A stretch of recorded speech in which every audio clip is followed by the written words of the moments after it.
দেখি আপনার ইসলামিক জ্ঞান কতটুকু। চলুন শুধু আপনার ইসলামিক জ্ঞান দিয়ে উত্তর দিন। প্রশ্ন 1, হযরত মুহাম্মদ সাল্লাল্লাহু আলাইহি ওয়াসাল্লাম কোথায় জন্মগ্রহণ করেন? A Medina, B Mecca, C Taif.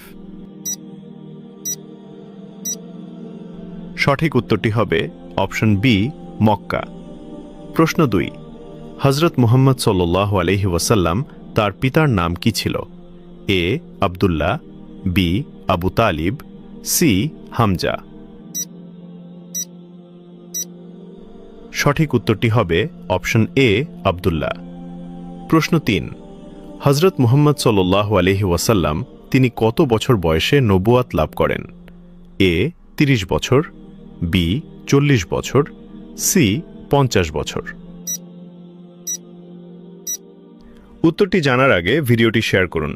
একটি ভালো কথা শেয়ার করাও সাদাকা। এই জ্ঞানটি শেয়ার করে আপনিও সাদাকা জারিয়ার অংশীদার হন। আপনার একটি শেয়ার হয়তো হাজারো মানুষকে সঠিক পথে আনবে। সঠিক উত্তরটি হবে অপশন বি 40 বছর। প্রশ্ন 4, হযরত মুহাম্মদ সাল্লাল্লাহু আলাইহি ওয়াসাল্লাম তার স্ত্রীর নাম কি ছিল যিনি প্রথম ইসলাম গ্রহণ করেন? এ আয়েশা রাদিয়াল্লাহু আনহা, বি খাদিজা রাদিয়াল্লাহু আনহা, সি হাফসা রাদিয়াল্লাহু আনহা। সঠিক উত্তরটি হবে অপশন বি খাদিজা রাদিয়াল্লাহু আনহা। আপনি যদি একটি প্রশ্নের উত্তর পেরে থাকেন তো কমেন্টের মাধ্যমে শুকরিয়া আদায় করুন। আলহামদুলিল্লাহ।